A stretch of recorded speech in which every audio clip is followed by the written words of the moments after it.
Oh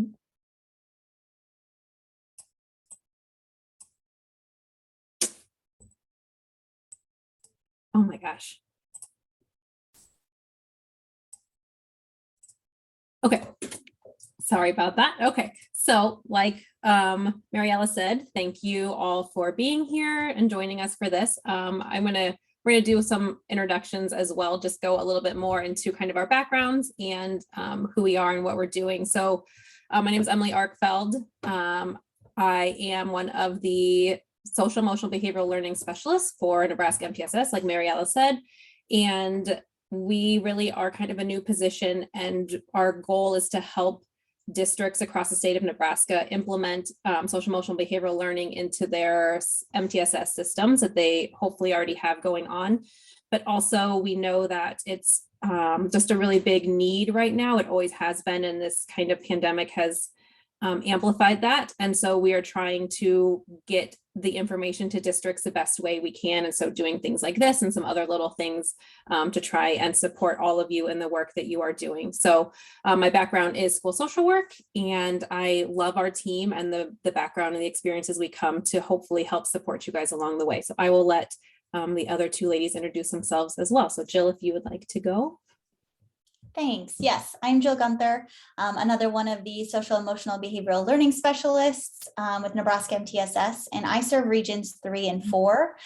So we're all divided up by regions throughout the state to support the ESUs and the schools within them. And my background is both a speech language pathologist, so initially, and then special education department head. And I am Mackenzie Rydell, and I'm the third SEBL specialist. I primarily serve regions 1 and 2, which is the southeastern side of the state, so Omaha, Lincoln, and the surrounding areas. And my background is in school psychology. So we're going to get started. Emily's going to kick us off, and if you have questions, we'll have time at the end, or you can also put it in the chat and we'll be keeping an eye on that. Thank you, ladies. And I always forget, I'm region 5, so I'm the panhandle. So we cover the whole state. All right, so we're going to just kind of start first with connecting mental health and school climate. And then because we are Nebraska MTSS, we are obviously going to talk a little bit about our multi-tiered approach to how to address school climate. We know that if we can bring in a comprehensive school mental health system to our schools, it really just covers all of those supports that will be helpful to students in becoming their best selves. So that social emotional learning, mental health promotion, well-being, and then reducing kind of that being preventative. So much of our society is reactive. And so how do we be preventative in reducing mental illness for our students? And mental health is a continuum. There is nobody who is, they are completely mentally well, and there is nobody who is completely and 100% mentally ill. We all fall somewhere in that continuum, and it really depends on their mental wellness and our protective factors versus our mental illness and our risk factors. And so you can see some of those on this slide, but then this next slide goes into that just a little bit more. So on this slide, we kind of have it split into child, family, school, and community, and some of those risk factors that our kids come with, and those protective factors that they might have, the family, both, and school and community. And really, we don't have a lot of impact on kind of what kids are coming with their family. So either the protective or the risk factors, but we as a school and a community can really put in a lot of those protective factors that will help that child be mentally well, and have those good social emotional skills and those communication skills. So those things that are protective factors for them individually. So we're going to go just kind of a little bit more into depth about how do we build up some of those protective factors within our schools for our students. So what does our youth mental health look like right now in the state of Nebraska? It's not great. It's not great across the country. We have that attorney generals, who came out just saying that our mental health for our kids is not doing well. And I'm sure all of you know that it's at the forefront right now. That the NSEA survey of educators that just came out at the beginning of January showed that 84% of our Nebraska educators say that they are seeing an increase in student mental health concerns. Children's Hospital of Omaha kind of put out their own statistics recently, Dr. Vance, and he said that they're seeing admissions for self-harm are up 33%, and they're using more severe methods, and that youth seeking support for eating disorders is up 70%, which is really big. There's kind of that like controlling what they can control. And I think the biggest one kind of standing out to me, at least, is that youth suicide has more than doubled in the metro area between 2018 and 2019, and it is now the leading cause of death in both 10 to 14-year-olds and 15 to 19-year-olds. So I think that suicide had been the third leading cause of death for many years for that 10 to 14, and so now we've jumped back up in that. And while his statistics are Omaha metro area specific, he does believe and see that that is kind of across the span of Nebraska. So why do we care about this in the schools? Research has shown that of the youth who receive mental health services, 70 to 80% of those access them in the schools. It is easier for them to access. They have the relationships there already. It reduces some barriers for them to get those mental health services. And so it's a great place for students to get that support. They're 6 times more likely to complete mental health treatments in schools and in community settings for all of those same reasons. When we have positive school climate, which impacts student mental health, as we're going to talk about this whole hour, learning improves, school safety improves, bullying decreases, and that their academic performance increases by about 11 percentile points. And so we kind of have this silo here because so often we see, well, we know all of these things: behavior, social, emotional well-being, mental well-being, academics, culture, climate, all of that is just interconnected. And I think we all know that, but unfortunately, sometimes we still address those things independently. Like I was just thinking back when I was in the schools, I had students who would be seeing me for mental health, social, emotional reasons, but they'd also be getting in trouble with the dean, and we were not talking. And so where we could really come together and support these kids, they were getting consequences, not knowing what I was working on, and I was working on things not knowing that they were getting consequences. So we really need to kind of just build our systems together. Not only is it better for our students, but also then it reduces that time and effort demands on the educators who are already have ridiculous time and effort demands on them. We are we are MTSS, multi-tiered systems of support. And so we think that addressing this in a systematic way is obviously best for everyone. And research shows that that is to be true. And really the best long-term benefits occur when we really take care of that at that universal tier 1 level. So putting in things like social emotional learning, school climate programming, psychoeducation for everyone, positive behavioral supports, that universal screening. And then, we tier those supports as we go for kids who have higher needs. And so you can kind of see that there, kind of how that breaks down. This is from NASP, Mackenzie, is it National Association for School Psychologists? Okay. So they have a lot of great content they put out. So we borrowed this from them, but really just shows how we take care of all of our students, whether they are general education or special education students at that core level. And if we really build that up, then we can address those higher needs more intentionally and more impactfully. So what is school climate? School climate really is everyone comes in with their own experiences and perceptions and background and social emotional skills, and they use those, they rely on those to make relationships and have values and goals and norms. And then those organizational practices and learning and all of that kind of builds that whole climate together. So really an easy way to think about it is climate is how does it feel, which makes sense. We talk about climate and that's like warm, cold, all of that. So how does the climate feel in your school? Are you welcome? Do you feel you belong? Do you feel that you are seen and people want to have you there? Versus that culture, kind of how does it function? So those culture are the bigger things. They are harder to change. But a bad school climate or a good school climate over time, if it continues in the same way, can impact that culture. It just doesn't change. Culture doesn't change as fast as climate can change with the right supports put into place. I'll give you a minute to read this quote. I don't need to talk at you the whole time.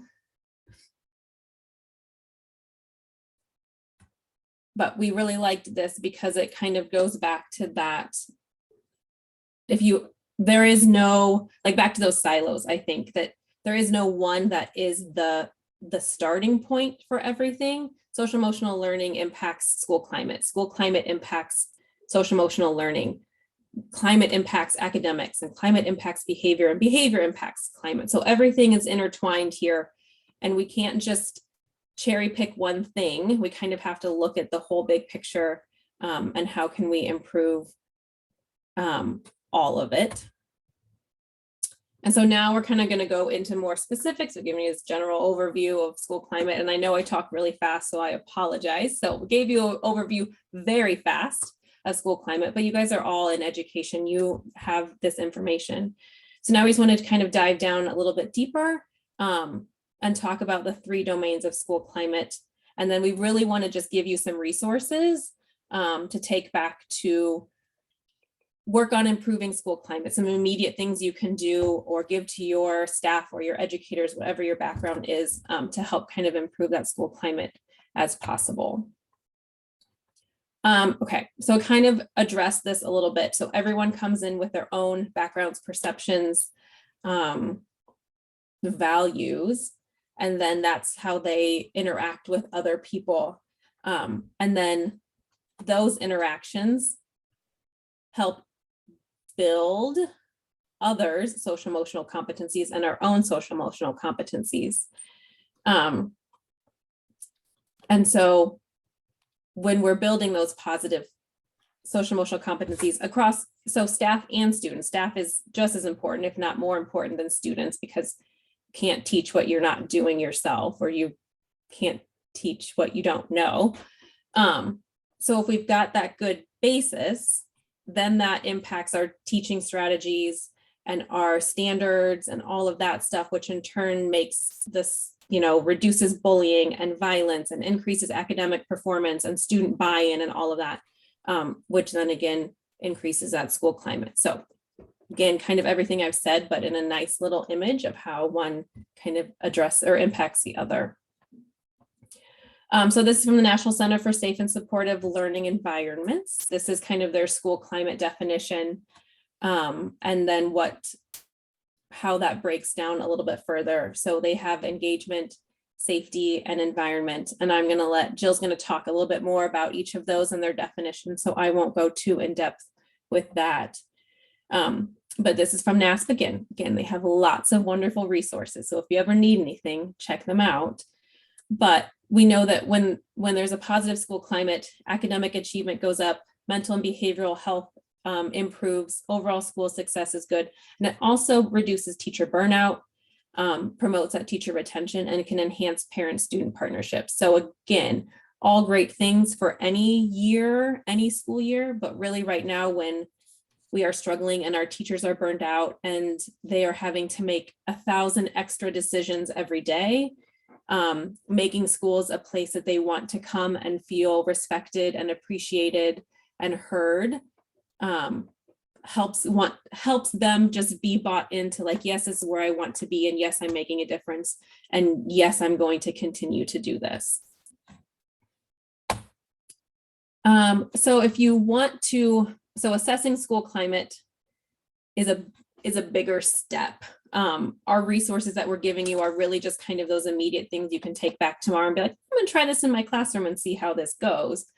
But to really kind of take a look at what your school climate looks like and figure out those pieces that maybe we need to spend our attention here, and we're really struggling here, or gosh, we have really got this going on, and let's focus here and just build this because we're obviously doing something right here.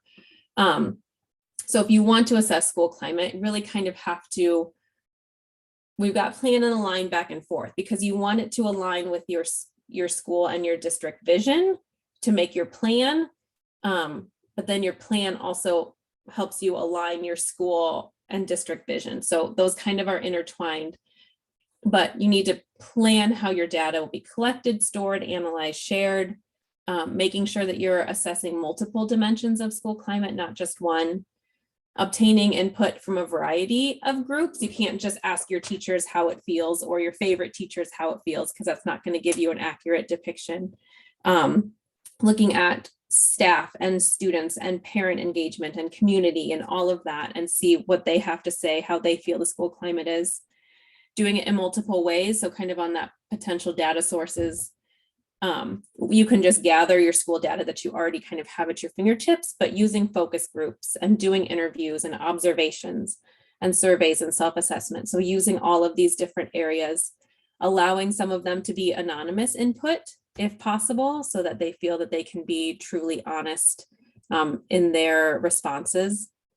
And then making sure you're selecting evidence-based assessment tools. And we have, at the end of this, we have a handout for you, and we have a link.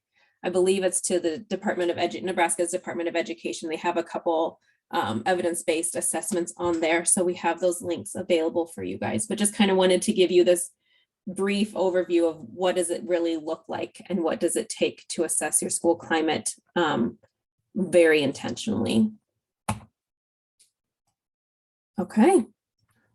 I'm going to take a drink of water. Jill is up. Perfect. Thanks, Emily. So you guys saw this visual. Emily showed it briefly.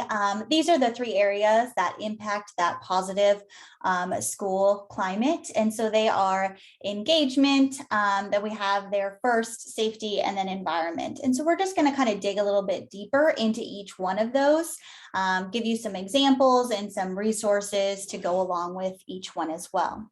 So the first one that I'm going to talk about is engagement.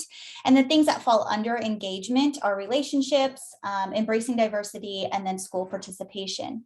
And engagement really is about building those relationships. So building those relationships with amongst the students, amongst the teachers, the families, and with the school community as well. And so that's really about building those. And that school connectedness piece goes along with that embracing diversity and the school participation as well. Emily, if you want to go back to that last slide for me, you're fine. So relationships, embracing diversity, and school participation. So that school connectedness. So when students feel that connection with their school, it's really going to build that school climate. So anything that they can do to, that teachers can do, that staff can do to build those relationships, get to know those students on a different level, get to know their interests, take the time to, attend different athletic events or activities or things like that, and really teach those students that they do have that connection to school and that they have adults there that care for them, that they have adults that are there for more than just those academic pieces.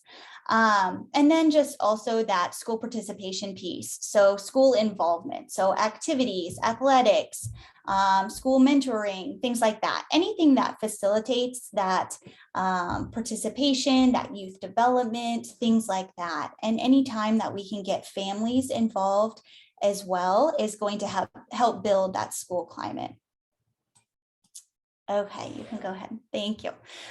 So just things to remember when we're talking about relationships. So we're all models all the time. And that's something that we just have to keep reminding ourselves. And we really need to think about and consider like how we're talking about our colleagues, how we're talking about other students, how we're talking about our school or our district in general, because we are the models and we're what brings that positiveness or negativity, how we interact with others, how we're interacting with our colleagues, how we're interacting with parents. And even when we come and we're having a bad day, how we're handling and how we're modeling that bad day. How are we handling those strong emotions that we're having? It's everything from our body language to our tone of voice. So just a good reminder there.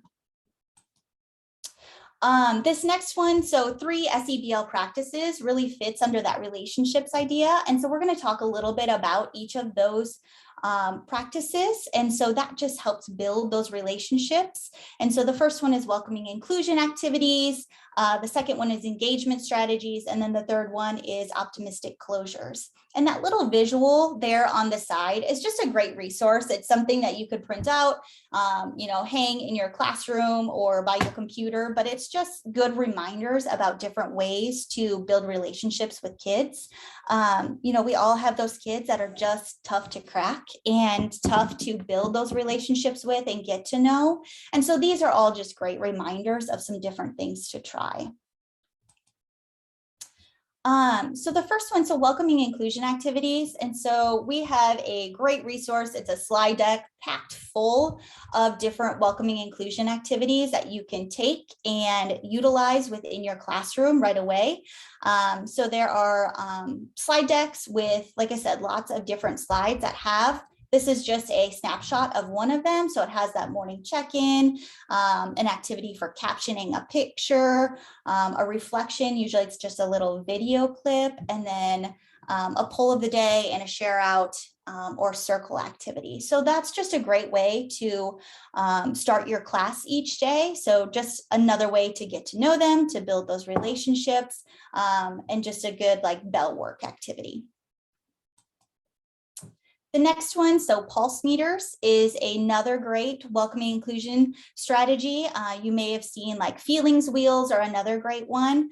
But this is something that you could post in the classroom. You could have individual ones where they're on the student desks, but it's just really important for students to be able to identify those feelings, be able to have that language. We all have strong emotions, and just taking that pulse of the classroom to kind of see where your students are at each day, and just having that check-in with them. And so it's super important to be able to build that connection. And this is just another way that you can do that with them. Next one, so a 60-second relate break. So this is an example of an engagement strategy, which also builds those relationships as well. So this is just an example. So taking 60 seconds, so super quick, and just having a question that's not related to the lesson that's being covered or the curriculum that you're discussing, but it's an opportunity for students to really get to know their classmates. Sometimes in classes that doesn't always happen. And so this gives them the opportunity to kind of get to know each other on a different level. And so the teacher throws out a question, gives them 60 seconds, and they can go around and ask a classmate or different classmates that question just to learn more. This is another one that we will have all of these linked in our handout at the end as well. So hopefully you guys will leave here with lots of different resources that you can just take and use to help you build that positive classroom environment, which in turn builds that positive school climate.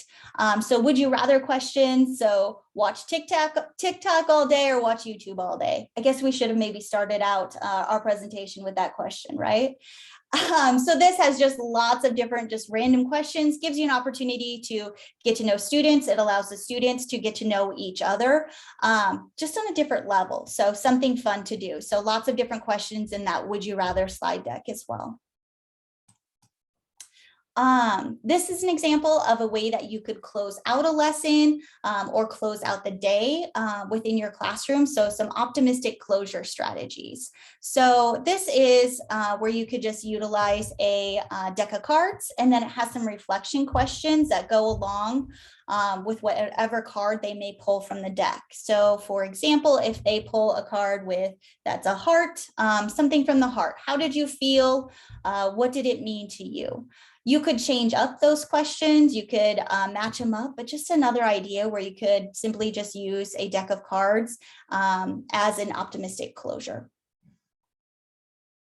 This next slide, all of those little Post-it notes just have a variety of different optimistic closure activity ideas. And so you guys may have heard a closing circle, one word. And so as you're just wrapping up the lesson or as you're ending the day, just each student comes up with one word. These are things that you could also use with colleagues. So during staff meetings or PLCs or whatever it might be.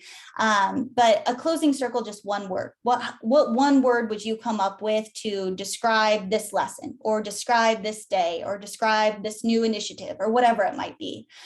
So that's one way. journal entries or exit tickets, other great examples of optimistic closures that you can implement.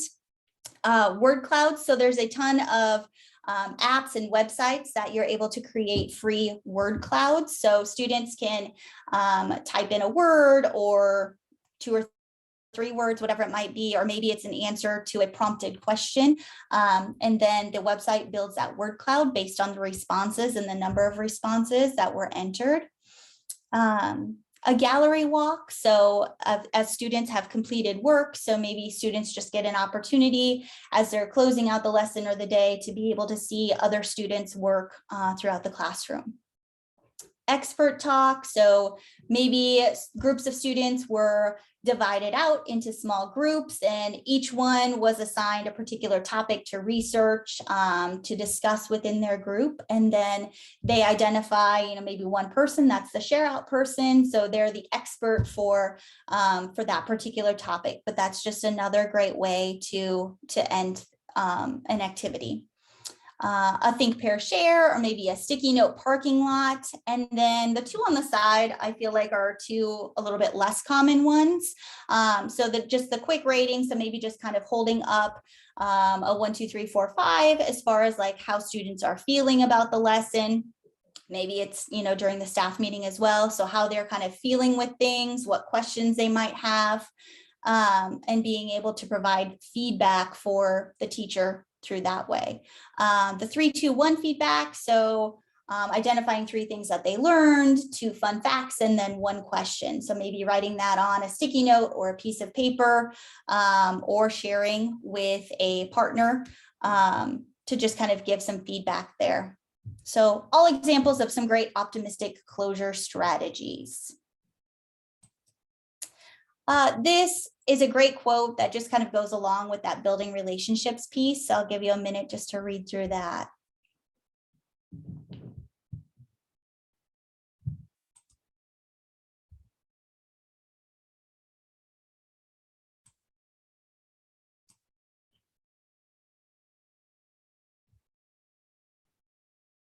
So great quote. We love that one.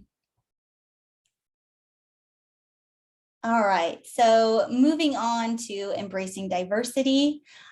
So an inclusive school climate really refers to the environment where all students have that sense of belonging. They feel as though they are supported socially, emotionally, behaviorally, academically.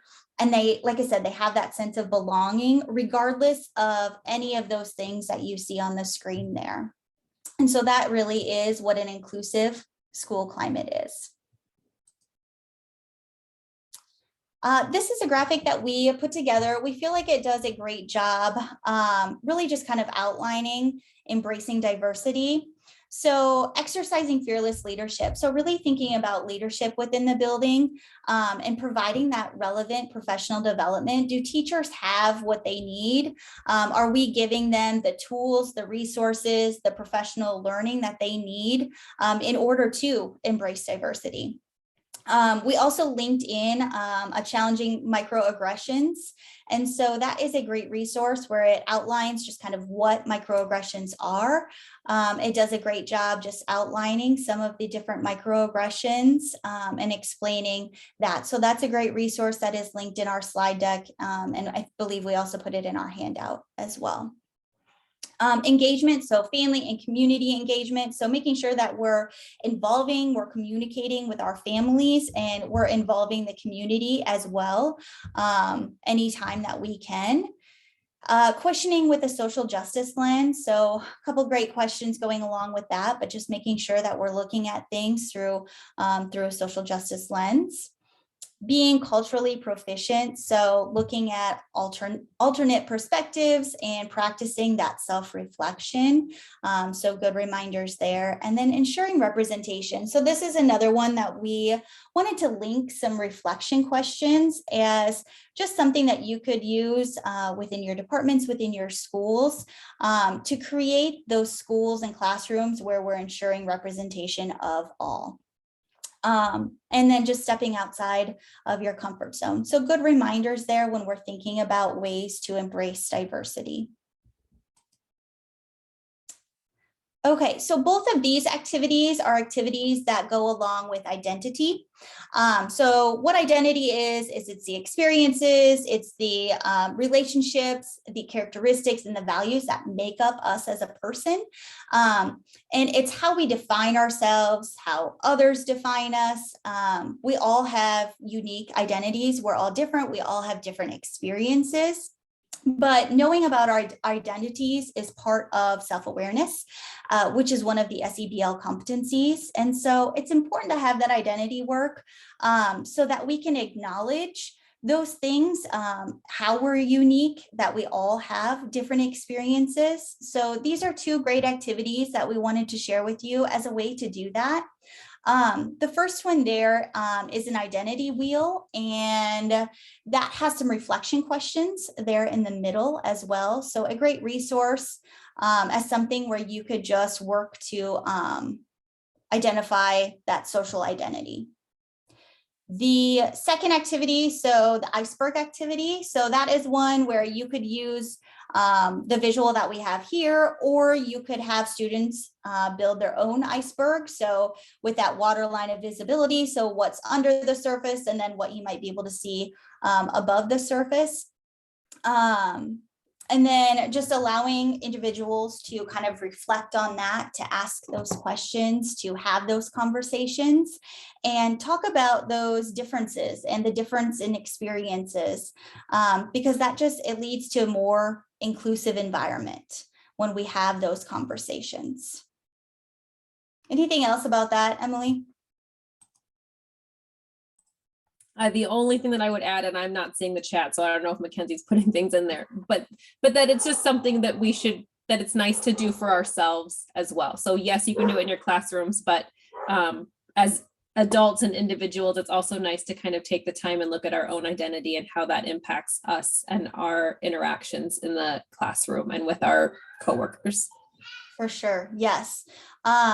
Great reminder that all of these things, honestly, are not just things that you can do within your classroom, but doing within your small group PLCs or departments or even whole buildings.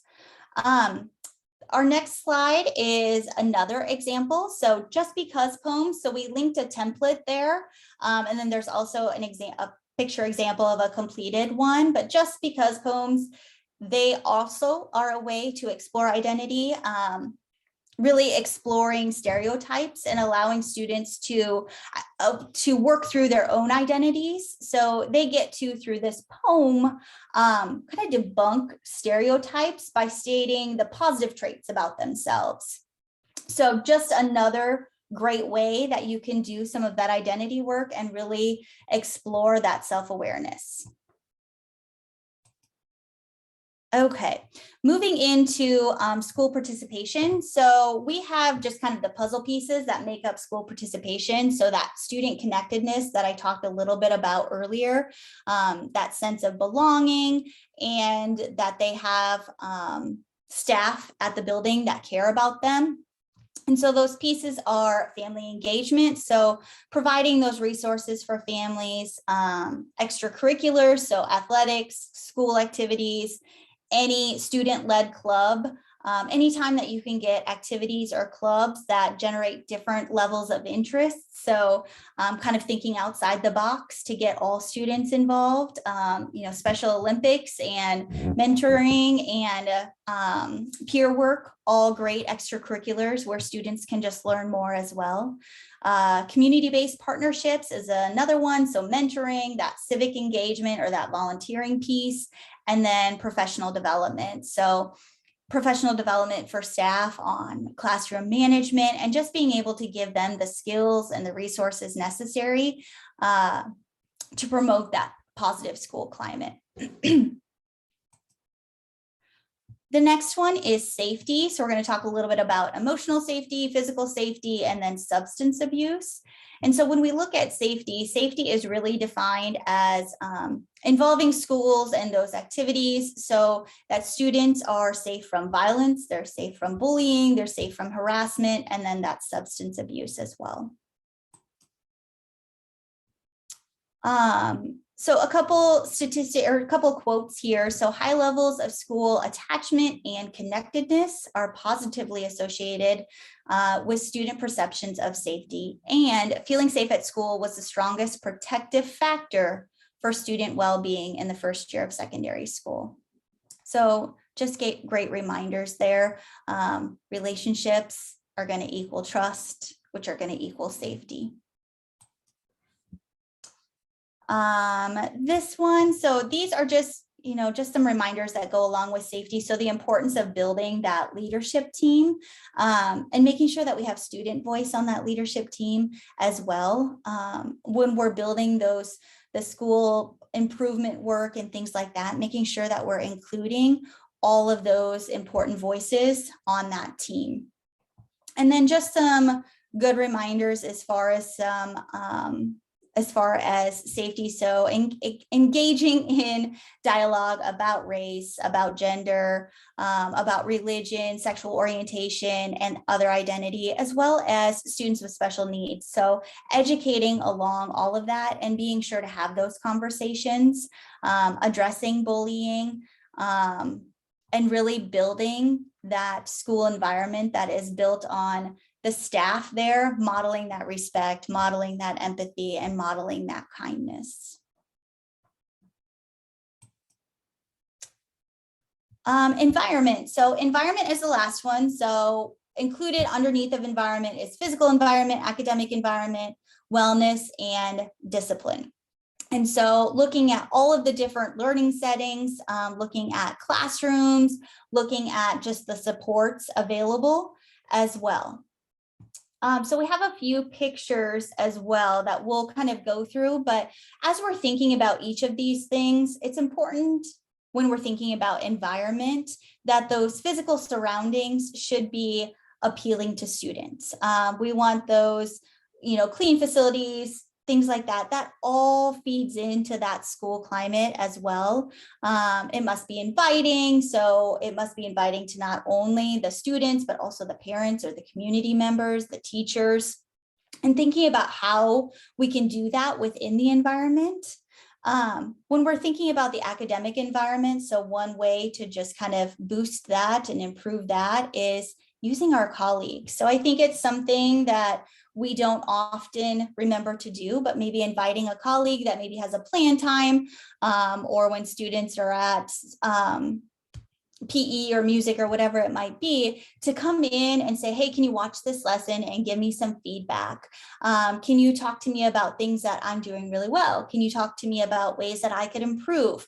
And really getting that feedback from our colleagues, but then also going and watching our colleagues within the classroom as well. I think that's a huge thing to boost that academic environment that we don't often use. Is we have so many great people just at our fingertips that we don't often utilize. So these pictures, sorry, Emily. So these pictures, so just, we thought these did a great job of just kind of showcasing some great physical and academic environments. So the first one there has a variety of different seating options. You can't see it super well unless you blow it up, but there's photos of the kids' faces on the windows. There's also their artwork and things like that. So just allowing those students to have that kind of voice in the classroom, because they get to see their work displayed. They get to see them and feeling connected within their classroom. The other ones are great examples of classrooms that are colorful, classrooms that are organized. They're clean. They promote that strong climate. That top right-hand one is actually some bathroom stalls that were decorated. So just a fun way to incorporate that, and maybe even allowing students to be able to do that. Murals on the wall is another great way to enhance that physical or academic environment. So maybe it's that the art teacher completes it, or she works with the art students to do a mural on the classroom wall, but all things that are inviting and engaging, ways that we can build that in our environments. Wellness is the next one. And one of the great resources, again, we linked it in our handout, but if you guys aren't familiar with Classroom Wise, I would encourage you to go check it out. It is a free resource. There are, I believe, 6 different modules, about 45 minutes to an hour long, and they focus on the areas of promoting mental health and well-being for students, as well as understanding and supporting students experiencing adversity and distress. But great resources. You could kind of pick and choose different modules or pieces of modules that you could do within your school as some professional development. So that is a great resource.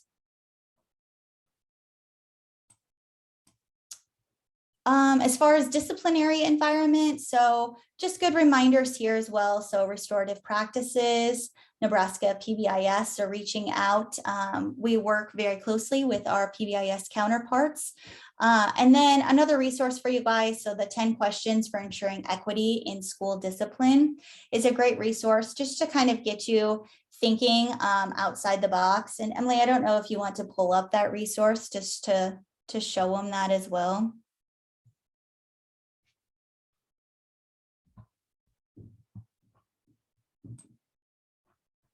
So just good think abouts. I believe there's 10 reflection questions when you're thinking about equity in school discipline.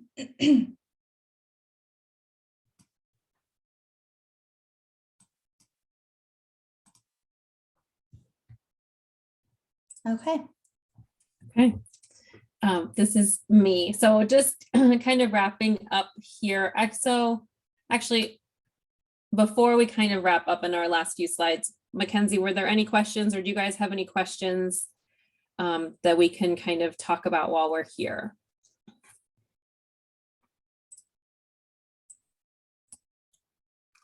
I didn't have a question, and I'm here. I feel I'm not in the education field at all, so I'm very privileged to be able to be here and see what you guys are doing. But as a parent, you know, at least here in Lincoln, in the Lincoln public school system, I have always felt very welcome and very, you know, that climate at the schools with my families or with my family.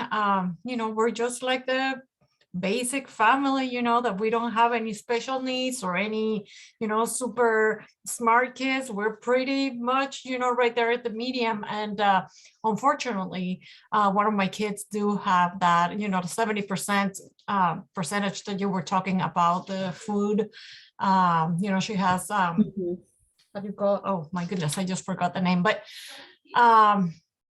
you know, that is driven through her anxiety and everything. But one of my concerns is that there are so few counselors at the schools and there's so many kids. There is no possible way that you guys can provide all these services to all of them. So I just want to say thank you, because I do appreciate and I do understand all the effort that you're doing. So I just wanted to say that.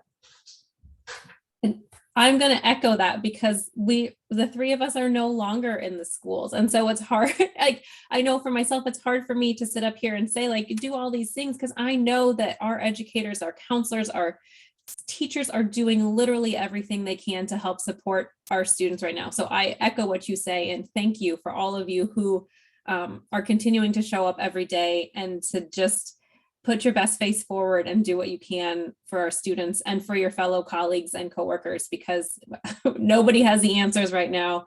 And we're all just doing the best we can. Just to add on to that, so we know that our students are having mental health concerns. And so one thing that we like to advocate for is addressing mental health at like the whole school level. And so having like a homeroom time, just like a 5-minute little spiel or just a short video to show that raises awareness of mental health and what is mental health, and trying to break the stigma and educating them, even just like little bits and pieces, because the goal with that is that then if they notice they're starting to feel a little bit off, they would reach out for help with their friends or with a teacher or a support staff in the school before the problem becomes to the level where they would need like intensive intervention. And I know that is a lot easier said than done, and finding time in the school day can be really difficult, especially in a year like this year. And so it's kind of that predicament of we know that students have the need, and also we want to try to prevent some of the needs from happening from the whole school level. And that I do want to also emphasize that we don't want to talk about doing it at a whole school level in a way that makes teachers feel like they have to be counselors, because we know that counselors have specific training and can take some more of that emotional burden on, because that is their role in the schools. Whereas the teacher, though they do act as a sounding board and they support some students emotionally and socially, that's not the primary role. So it's just it's a difficult thing to address, and we know the need is high. So thank you for sharing your story. And I just have one more thing, just really fast, because I think you guys are the proper target for me to say this. But for example, in the case for my daughter with her anorexia, that was the word that I couldn't remember. She had to be pulled from some of that nutrition classes that they had for the health, just because her psychologist did not think that it was appropriate. So they reach out to LPS here in Lincoln, and they're trying to see if there could be a different way to just providing that health nutrition in just with a different perspective. So then kids have more of a positive view of it. And I'm not saying that this is what caused it or anything like that, but just, just because of her mental health status, it was not the best, for her to be in those. So that was very interesting to me. And yeah, I just wanted to share that with you.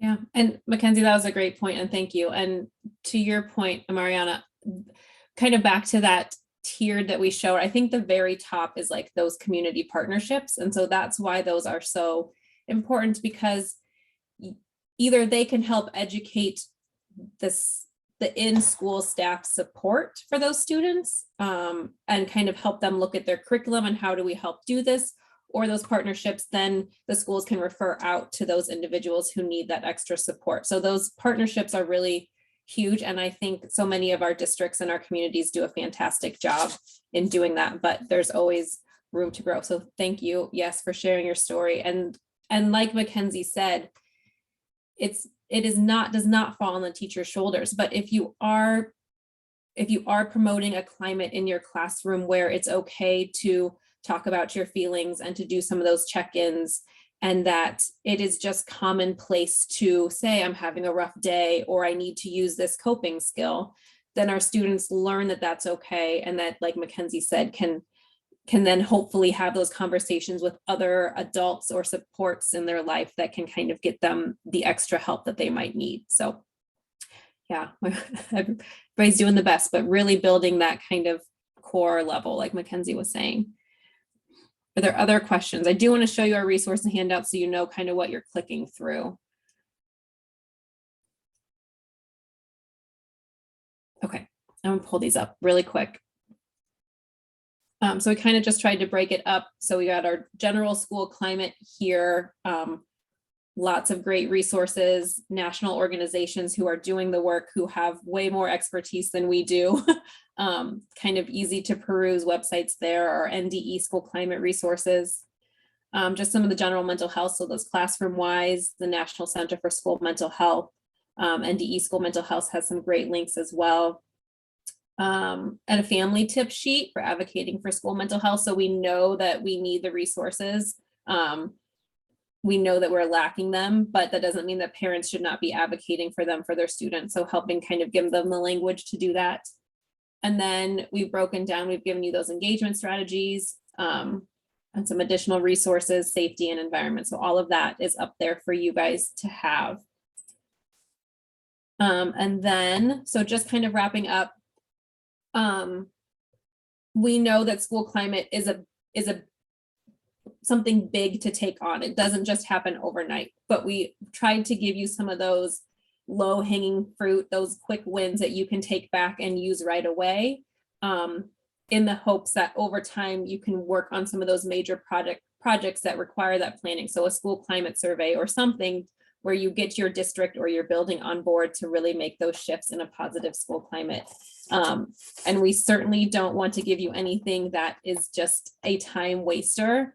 We know that your time is limited, so trying to give you things that give you the most bang for your buck while you're working on building kind of that bigger project.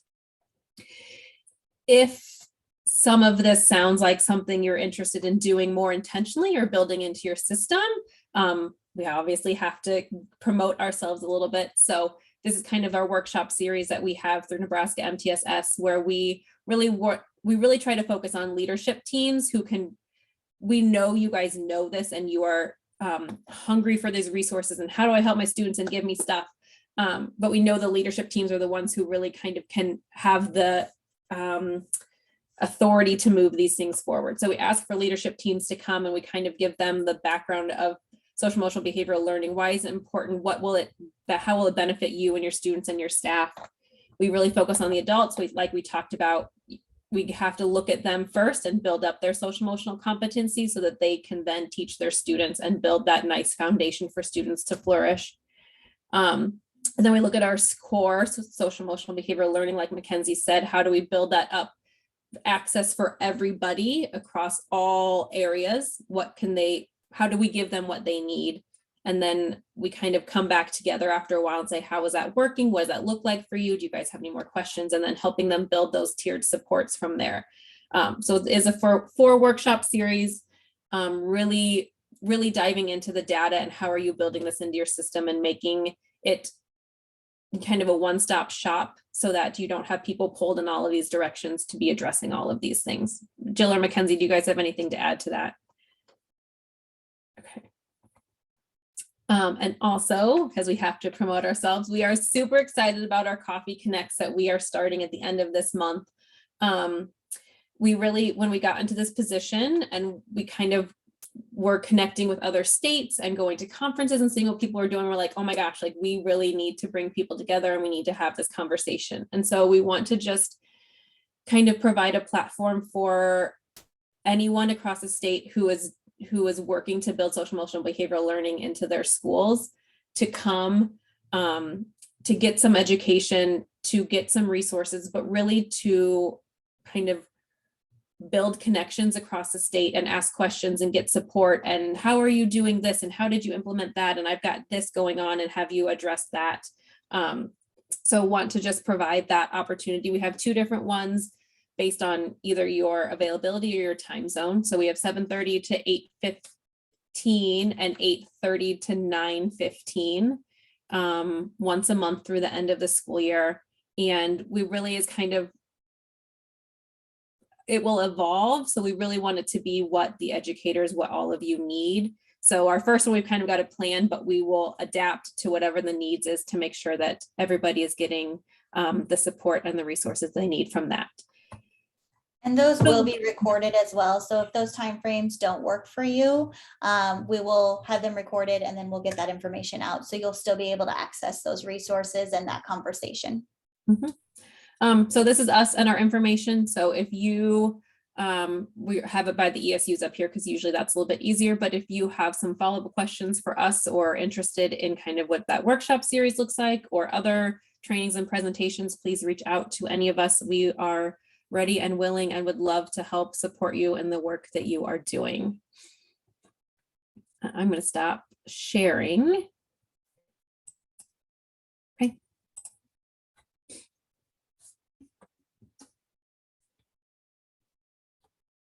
So I think that's it from us. Mackenzie, I know we'll put the slides in there, I think, which has all of the links, the hyperlinks to everything. So if you guys don't have any more questions, I believe you're free to go. 2 minutes early.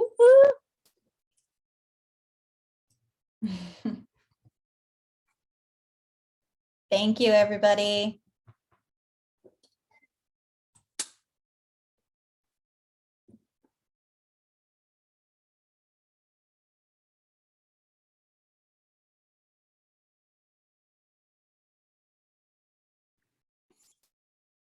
Mackenzie, Yes. Lori Brady from ESU4. Sorry, I look really bad because I'm homesick. Oh, same. But I'm wondering, I noticed that you serve ESU4. I'm wondering if you would be willing to meet with our counselors at some point. We meet every Thursday morning, and if you could talk with them about some of this stuff. Yeah, Okay, I will send you an email and see what we can set up. So perfect. thanks so Sounds much. good. Thank you.